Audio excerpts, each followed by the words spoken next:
हाय, आज मैं railway group D के लिए सेकंड पार्ट लाया हूं। अगर हमारा चैनल आपको अच्छा लगे प्लीज़ को लाइक शेयर सब्सक्राइब करना ना भूलिएगा। ठीक है, बहुत ही लाजवाब क्वेश्चन है। इसमें 10 न्यूमेरिकल है। कितना? 10 न्यूमेरिकल है और 10 क्या है इसमें थ्योरेटिकल क्वेश्चन है। ठीक है, चलिए अब हम स्टार्ट करते हैं। पहला क्वेश्चन इसमें क्या है, किसी वस्तु के संवेग में परिवर्तन की दर 60 किलोमीटर प्रति सेकेंड स्क्वायर है। ठीक है, 60 किलोमीटर प्रति सेकेंड स्क्वायर है। तो यहाँ पे सॉरी भूल गए थे, यहाँ पे प्रति सेकंड स्क्वायर लिखना था। तो वस्तु पर आरोपित बल है। ठीक है, संवेग की मतलब यहाँ पे देखो संवेग परिवर्तन की दर। तो ठीक, तो इसमें फार्मूला होता है F बराबर क्या होता है dp/dt। ठीक है, जहाँ पे dp ये हमारा क्या होता है संवेग, जो ये किसके बराबर होता है, जो p होता है हमारा mv के बराबर होता है। और यहाँ पे देख लीजिए जो t है ये हमारा क्या है समय है। और जो यहाँ पे क्या दिया गया है ध्यान से देख लीजिएगा आप, ये जो 60 क्या दिया है 60 किलोग्राम, 60 किलोग्राम मीटर पर सेकेंड स्क्वायर। ठीक है, ये क्या है हमारा। ठीक है, एक मिनट इसको रेस कर दें अच्छे से। ठीक, अब समझ में आ जाएगा।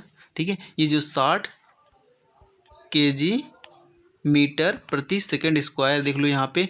ठीक है, तो ये हमारा क्या है F है। ठीक है, क्या है F, ये क्या है पूरा, इसको हम न्यूटन को क्या बोलते हैं किलोग्राम मीटर प्रति सेकेंड स्क्वायर। इसलिए ऑप्शन नंबर ए इसमें क्या हो जाएगा सही हो जाएगा। अगर कोई पूछे P बराबर क्या हो, संवेग बराबर क्या होता है, P बराबर होता है M और V होता है, किसका मल्टीप्लाई होता है M इंटू वी का मल्टीप्लाई होता है। आप इसको नोट डाउन करके लिख सकते हैं, जो आपको काफ़ी न्यूमेरिकल में आपको क्या करेगा ये सॉल्व करेगा, आसान करेगा। ठीक है, अब चलते हैं हम क्वेश्चन नंबर सेकंड की तरफ। यहाँ पे देख लीजिए बहुत ही लाजवाब क्वेश्चन है। ठीक है, एक बल की क्रिया एवं यहाँ पे देखो तत्संगत प्रक्रिया होती है। कहने का मतलब ये है, अगर किसी वस्तु पर क्रिया प्रतिक्रिया वाला नियम जो होता है न्यूटन का, जो न्यूटन का कौन सा लॉ है, न्यूटन का कौन सा लॉ है, थर्ड लॉ है। क्या है थर्ड लॉ। उसमें क्या दिया गया है, दो अलग अलग वस्तुओं पर विपरीत दिशा में क्या लगता है बल लगता है। इसलिए इसमें ऑप्शन नंबर डी सही हो जाएगा। ठीक है, दो अलग अलग वस्तुओं पर विपरीत दिशा में। ठीक है, ये ऑप्शन इसमें सही हो जाएगा। अब यहाँ पर देख लीजिए, एक ही वस्तु पर नहीं, एक ही वस्तु पर क्रिया प्रतिक्रिया का बल नहीं लगता है। तुम्हें बताओ, अगर कोई क्या एक ही वस्तु पर क्रिया प्रतिक्रिया दोनों पर लग जाए, नहीं लगता है। दो अलग अलग वस्तुओं पर, हाँ अलग अलग वस्तुओं पर लगता है, लेकिन उसकी जो दिशाएं होती हैं विपरीत दिशा होती हैं। ये ऑप्शन नहीं हो सकता। एक ही वस्तु पर विपरीत दिशा में ना, एक ही अगर कोई वस्तु उस पर बल भी लग रहा है विपरीत भी लग रहा है, नहीं, ऐसा असंभव है। ठीक है, दो अलग अलग वस्तुओं पर विपरीत दिशा में, ये क्वेश्चन आपका जो ये आपका आंसर नंबर फोर्थ है, ये आपका सही हो जाएगा। ठीक है, अब क्वेश्चन नंबर हम थर्ड की तरफ चलते हैं। यहाँ पे आप देख लीजिएगा, अगर आपको चाहिए इसका PDF हम आपको टेलीग्राम पे दे देंगे। इस टेलीग्राम का जो लिंक रहेगा हमारे डिस्क्रिप्शन में रहेगा, आप वहाँ पे जाके देख सकते हैं। ठीक है, अब यहाँ पे देख लीजिए, किसी वस्तु के विस्थापन का समीकरण यहाँ पे दिया हुआ है। ठीक है, विस्थापन का समीकरण यहाँ पे दिया हुआ है। सेकेंड में वस्तु का त्वरण होगा। ठीक है, त्वरण मतलब यहाँ पे ए पूछा गया है। ठीक है, आप बहुत ही ध्यान से देख लीजिएगा, इसका हम शॉर्ट में बताएंगे। ठीक है, तो यहाँ पे x बराबर क्या दिया हुआ है, ये दिया हुआ है। ठीक है, x बराबर इतना दिया हुआ है, ये 2 नहीं 2 सेकंड दिया है। ठीक है, तो हम क्या करेंगे, तो dx/dt लिखेंगे। ठीक है, dx/dt जो किसके बराबर होता है v के। v बराबर क्या होता है विस्थापन बटा समय, ये हमारा क्या कहलाता है वेग कहलाता है। तो इसमें यहाँ पे देखो 3 2 जा 6 से t हो जाएगा। ये जो 3 लिखा है, जो 3 है यहाँ पे 2 से मल्टीप्लाई होकर क्या हो जाएगा यहाँ पे 3t, और यहाँ पे जो 3 है यहाँ पे कितना हो जाएगा 2 हो जाएगा फिर। ठीक है, यहाँ पे आप अगर साइंस के बच्चे होंगे तो आप समझ सकते हैं इसका आसानी से। अब 3 2 जा 6 यहाँ पे देखो कितना हो जाएगा, 3 और 2 का मल्टीप्लाई हो जाएगा, और यहाँ पे t में क्या हो जाएगा एक स्क्वायर घट जाएगा, और जो ये 5 होता है कांस्टेंट, ये क्या हो जाएगा कैंसिल आउट हो जाएगा। ठीक है, अब चलिए इतना तो समझ में आया होगा। ठीक, आप इसको नोट डाउन कर सकते हैं। ठीक है, ये कितना निकल कर आ गया हमारा वेग निकल कर आ गया है। ठीक है, अब इसको क्या निकालना है त्वरण निकालना है। v/t अगर कर दे तो हमारा क्या निकल जाएगा, यहाँ पे देखो त्वरण निकल जाएगा। ठीक है, हम त्वरण निकालने के लिए आप यहाँ पे देखो, अगर हम क्या निकालेंगे त्वरण मतलब क्या होता है v/t। ठीक है, v हमारा आया था 6t² + 6t। ठीक है, अब यहाँ पे क्या करना है टी में क्या करना है, ये जो 2 है, ठीक है, 2 को क्या करो 6 में मल्टीप्लाई कर दो। यहाँ पे क्या हो जाएगा 6t प्लस, और जो यहाँ पे t है, जो यहाँ पे कांस्टेंट ये हट जाएगा, यहाँ पे क्या आ जाएगा 6 आ जाएगा, ठीक है। ए बराबर क्या आ गया 12t, और यहाँ पे जो t का मान कितना दिया हुआ है, t बराबर कितना दिया हुआ 2 दिया हुआ है। यहाँ पे क्या कर दो मल्टीप्लाई कर दो, जहाँ पे t है वहाँ का उसका वैल्यू का मान जो है पुट कर दो, ठीक है। यहाँ पे देखो 12 मल्टीप्लाई 2 करेंगे प्लस 6 यहाँ पे ऐड कर देंगे। यहाँ पे देखो अच्छे से 12 2 प्लस 6, 12 दूना 24, 12 2 जा 24 प्लस 6 यहाँ पे ऐड कर दो, कितना आ जाएगा यहाँ पे 30 मीटर प्रति सेकेंड स्क्वायर। यहाँ पे आप सही हो जाएगा। ये तो हो ही नहीं सकता, ये तो है नहीं, ये है नहीं, ये इसमें कौन सा ऑप्शन नंबर सी इसमें क्या हो जाएगा सही हो जाएगा। चलिए हम क्वेश्चन नंबर 4 की तरफ चलते हैं। बहुत ही लाजवाब क्वेश्चन है ये भी है, यहाँ पे देख लीजिएगा। दो द्रव्यमानों के बीच की दूरी पहले की 1/4 कर दी जाए तो गुरुत्वाकर्षण बल होगा।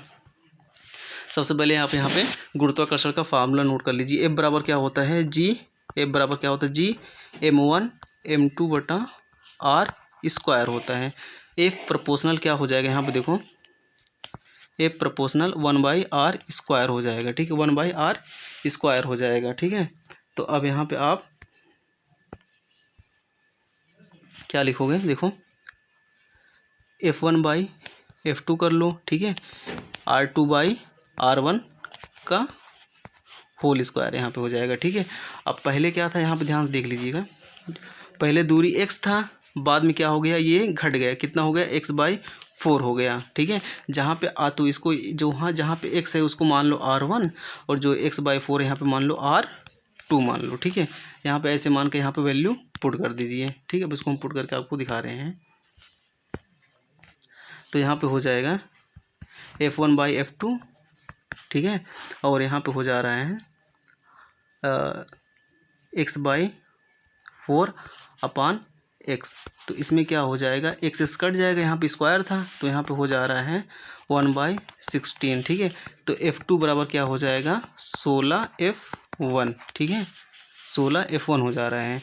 तो इसमें 1/4 नहीं, 4 गुना नहीं, 2 गुना नहीं, इसलिए इसमें ऑप्शन कौन सा सही हो जाएगा, इनमें से कोई नहीं। इसका आंसर कितना आएगा, जो दूसरा है जिस पे बल लगेगा, कितना बल लग जाएगा 16 गुना ज़्यादा बल लगने लगेगा, ठीक है। इसलिए ऑप्शन नंबर इसमें डी सही हो जाएगा। अब क्वेश्चन नंबर हम 5 की तरफ चलते हैं। कम विरूपण के लिए अनुदैर्ध्य प्रतिबल और विकृति के अनुपात को कहते हैं, ठीक है। अब भाई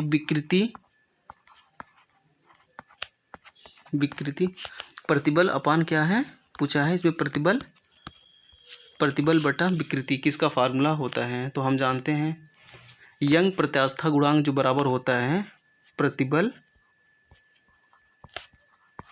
अपान विकृति होता है, ठीक है। ये आप सब ऑप्शन नंबर यहाँ पे ए सही हो जाएगा, ठीक है। कम विरूपण के लिए अनुदैर्ध्य प्रतिबल अपान क्या है, यहाँ पे विकृति के अनुपात को क्या बोलते हैं, यंग का गुणांक हम बोलते हैं, ठीक है। क्वेश्चन नंबर हम अब 6 की तरफ चलते हैं। यहाँ पे देख लीजिए, इसको आप पढ़ लीजिए, ये आपको याद करना पड़ेगा, ठीक है।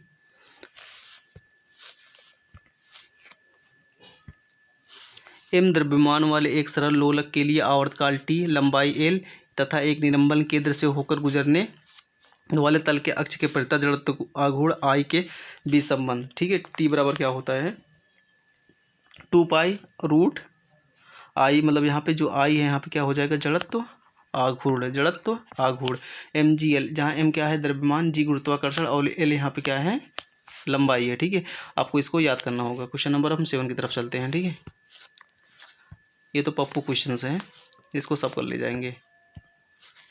1 मोल का आयतन होता है, बताओ 1 मोल का आयतन कितना होता है 6.023 गुणे 10⁻23 अणु होता है, इसलिए ऑप्शन नंबर यहाँ पे ए सही हो जाएगा। यहाँ पे देख लीजिए,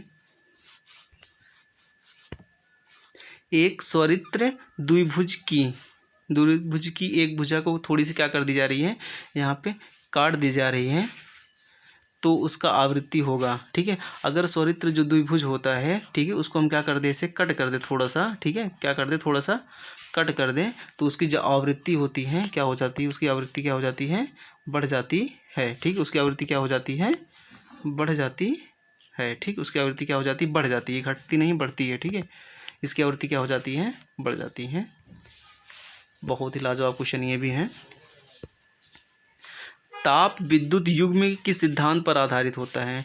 विद्युत विच्छेदन नहीं, विद्युत प्रभाव नहीं, यहाँ पे देखो पेल्टियर प्रभाव नहीं, प्रकाश विद्युत प्रभाव ये भी नहीं। इसमें क्या सही हो जाएगा, सीबेक प्रभाव। क्या हो जाएगा, सीबेक प्रभाव इसमें सही हो जाएगा, ठीक।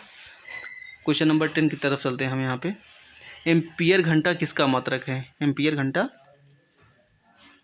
किसका मात्रक है? एम्पियर बोले तो आई हो जाएगा, घंटा बोले तो समय टी, तो क्यू बराबर क्या होता है, आई टी। क्यू यहाँ पे क्या है, गुलाम, गुलाम बोले तो आवेश, आवेश, तो एम्पियर घंटा किसका मात्रक है, आवेश का। अगर हम देखो यहाँ पे पूछा है वोल्ट मीटर को मीटर में बदलने के लिए हम वोल्ट मीटर को कम प्रतिरोध समांतर क्रम में जोड़ते हैं, वोल्ट मीटर में अधिक प्रतिरोध समांतर क्रम में जोड़ते हैं, वोल्ट मीटर में कम प्रतिरोध श्रेणी क्रम में जोड़ते हैं, वोल्ट मीटर में अधिक प्रतिरोध श्रेणी क्रम में जोड़ते हैं। यहाँ पे आप बहुत ध्यान से देख लीजिएगा, नहीं समझ में नहीं आएगा फिर आपको ये। वोल्ट मीटर को अमीटर में अगर हम बदल रहे हैं, ठीक, किस में बदल रहे हैं, अमीटर में, किस में, अमीटर में, तो उसको वोल्ट मीटर को अमीटर में बदलने के लिए हम क्या करते हैं, कम प्रतिरोध और किस क्रम में लगाते हैं, समांतर क्रम में लगाते हैं। इसको आप स्क्रीनशॉट लेकर रख लीजिएगा। वोल्ट मीटर को मीटर में बदलने के लिए हम कम प्रतिरोध समांतर क्रम में लगाते हैं। अगर वोल्ट मीटर को किस में, धारा मापी में बदलें तो इसमें क्या हो जाएगा, उच्च प्रतिरोध। अगर धारा मापी में बदल रहे हैं, ठीक है, वोल्ट मीटर को हम धारा मापी में बदलेंगे तो क्या होगा, उच्च प्रतिरोध लगेगा, उच्च रेजिस्टेंस, और उसमें जो समांतर रहेगा वो क्या हो जाएगा, श्रेणी क्रम में हो जाएगा, ठीक है। क्वेश्चन नंबर हम यहाँ पर देख लीजिए।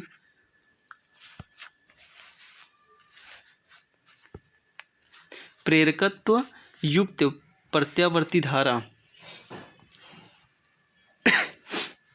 परिपथ में वोल्टेज तथा धारा के बीच क्या होगा, कलांतर बताइए, ठीक है।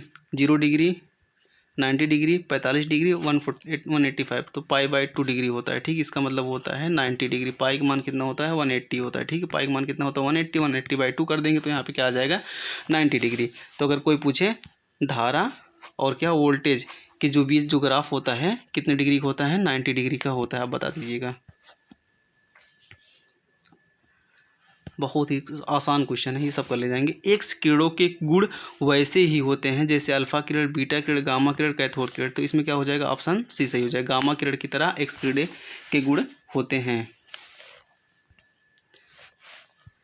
देखो यहाँ पे एन टाइप अर्धचालक बनाने के लिए यहाँ पे देखो औषधि नहीं होगा, ठीक है, के रूप में मिलाया जाता है। अशुद्धि, यहाँ पे औषधि मतलब यहाँ पे लिख देना अशुद्धि, गलती से हो गया था टाइपिंग, ठीक है, अशुद्धि। एन टाइप के अर्धचालक बनाने के लिए किस अशुद्धि का उपयोग करते हैं, सिलिकॉन, जर्मेनियम, इंडियम, आर्सेनिक।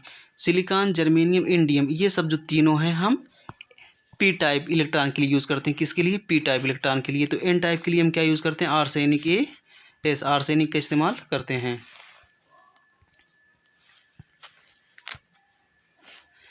किस कारण से हवा का एक बुलबुला पानी के अंदर चमकता नजर आता है, ठीक है। पूर्ण आंतरिक परावर्तन के कारण, विवर्तन से, अपवर्तन से, परावर्तन। तो इसमें ऑप्शन क्या सही हो जाएगा, पूर्ण आंतरिक परावर्तन के कारण क्या होता है, बुलबुला पानी के अंदर क्या नजर आता है, चमकता हुआ नजर आता है। विद्युत पंखे में परिवर्तित होता है, जो विद्युत जो यहाँ पे पंखा होता है वो किस में परिवर्तित होता है, ठीक। इसमें जब इलेक्ट्रॉन फ्लो होगा, क्या फ्लो होगा, यहाँ पे देखो जब धारा क्या होगी इसमें बहेगी, जब धारा इसमें क्या होगी, बहेगी, धारा बहने की वजह से मतलब विद्युत ऊर्जा जब इसमें बहेगी तो यांत्रिक ऊर्जा में चेंज हो जाएगा। विद्युत ऊर्जा से यांत्रिक ऊर्जा में, यांत्रिक ऊर्जा से विद्युत ऊर्जा में, पवन ऊर्जा को यांत्रिक ऊर्जा में, यांत्रिक ऊर्जा को पवन ऊर्जा में, ठीक है। इसमें कौन सा सही हो जाएगा, ऑप्शन नंबर ए इसमें सही हो जाएगा, ठीक है। विद्युत ऊर्जा से यांत्रिक ऊर्जा में चेंज हो जाती है, ठीक है। जब यह इलेक्ट्रॉन बहेगा मतलब धारा बहेगी जिसकी वजह से क्या हो जाएगा, उसमें यांत्रिक ऊर्जा उत्पन्न हो जाएगी इसमें, इसलिए ऑप्शन ए सही हो जाएगा।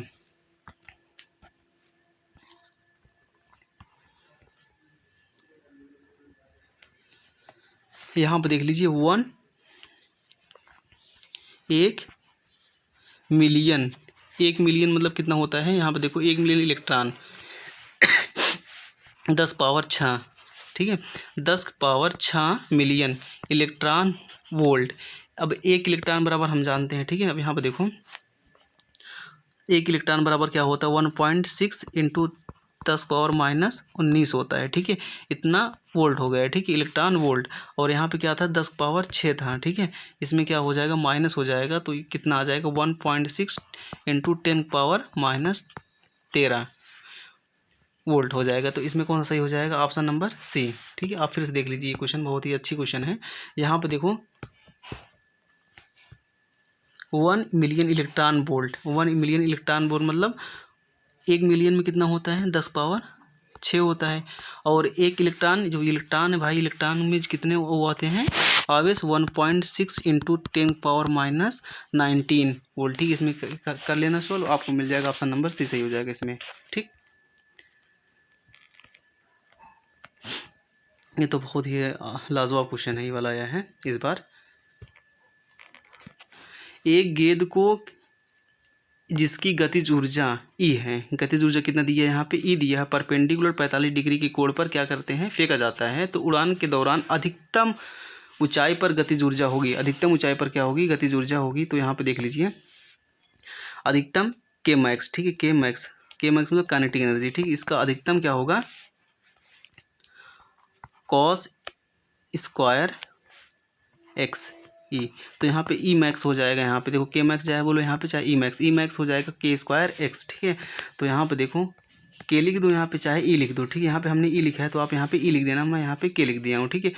कॉस स्क्वायर कॉस 45 का मान कितना होता है 1/√2, ठीक है। अब यहाँ पे रख देना, ठीक। तो ई मैक्स यहाँ पे ई मैक्स जो निकल कर आएगा यहाँ पे देख लीजिए आप, ई इस 1/√2 इंटू 1/√2, तो यहाँ पे हो जाएगा E/2। तो ऑप्शन नंबर इसमें सी सही हो जाएगा।